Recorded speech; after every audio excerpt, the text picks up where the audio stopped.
Meta just put out two things on the same day, a coding agent called Muse Code and a new model called Muse Spark 1.2. And after spending a good chunk of my afternoon with both, I've got some thoughts to share.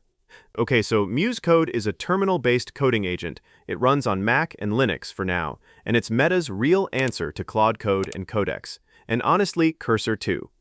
Meta has kind of sat out of this fight for a while. Everyone else built a coding agent as their flagship product, and Meta just watched from the sidelines. Now they're jumping in, and they picked an interesting angle to do it. Agents that stay alive is the interesting part.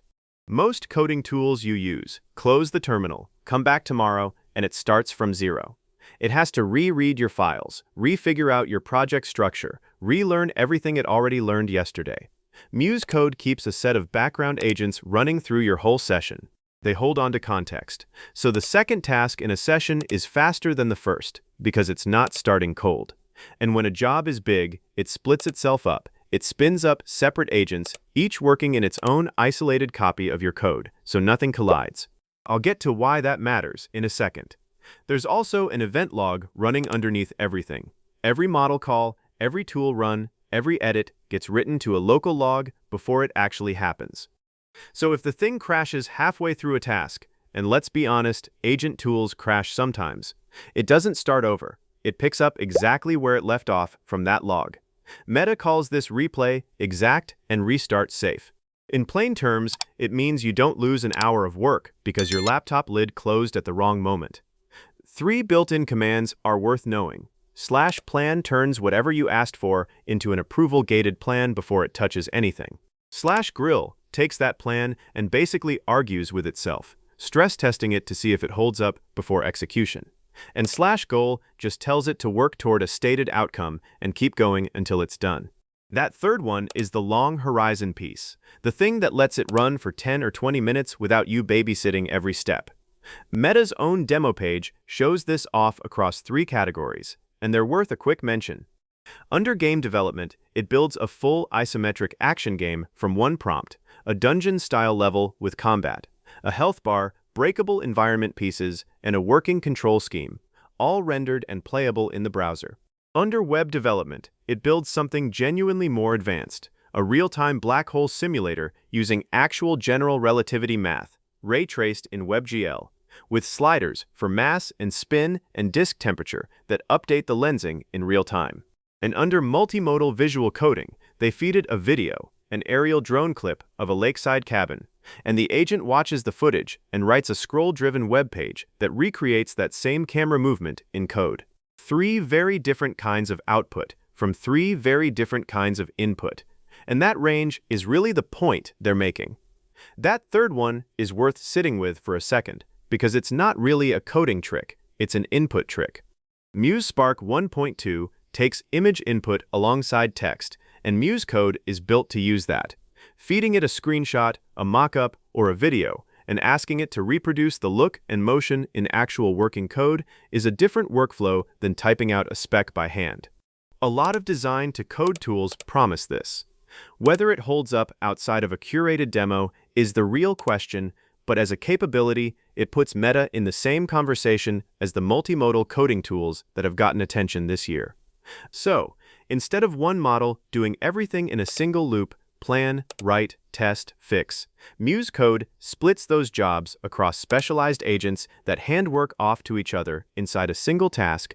One agent focuses on breaking down the plan, another focuses on writing the actual code, another focuses on checking the output against what was asked for. They're coordinating on the same task at the same time rather than one model context switching between roles.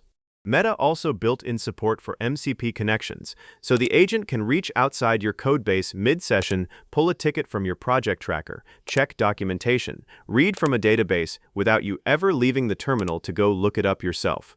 That's a smaller feature than the headline stuff, but it's the kind of thing that actually changes daily use once you set it up.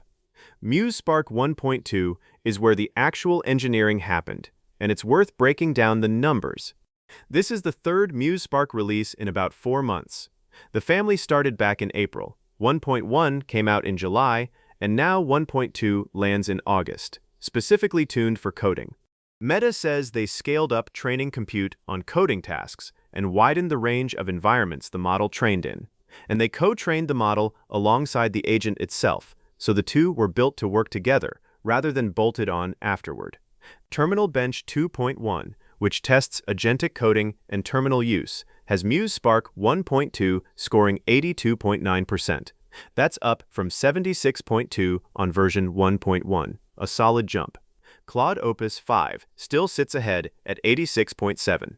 On DeepCFEA 1.1, Muse Spark 1.2 comes in at 59.3%, behind GPT 5.6 64.8 and Opus 5's 65, but ahead of Grok 4.5 and its own predecessor. On Meta's internal coding benchmark, 1.2 scores 70.6%, up from 1.1's 68.3, with Opus 5 leading at 79.4. The pattern across all three charts is the same. Muse Spark 1.2 beats its own predecessor by a clear margin, sits ahead of Gemini 3.6 and mostly ahead of Grok 4.5, and lands just behind Opus 5 and GPT 5.6. Not the top of the leaderboard, solidly second tier, which for a company's third attempt in 4 months is not nothing. Artificial analysis runs its own independent testing outside whatever a company reports about itself. And on their intelligence index, Muse Spark 1.2 lands at 54. That number ties it exactly with Grok 4.5. So Meta and SpaceX AI are sitting in a dead heat right now. The model also carries a 1 million token context window, so it's not purely a text-in text-out coding tool anymore. Pricing is where it gets interesting.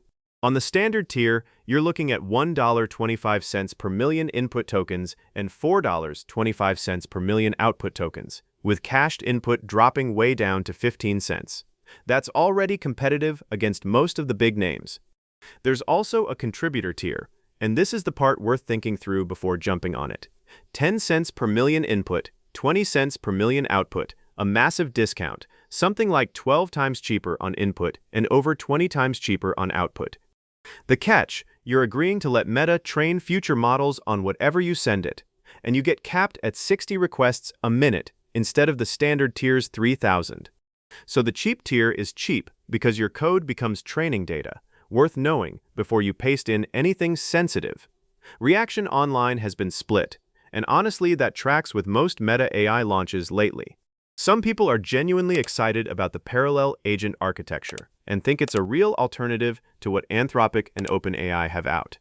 Others are calling it late to the category, since Claude Code and Codex have had a head start of a year or more, and a chunk of the response under Zuckerberg's post wasn't even about the product.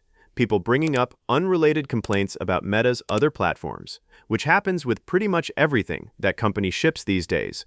My honest read, this is not a model that's going to make you switch off Claude Code if that's already working for you.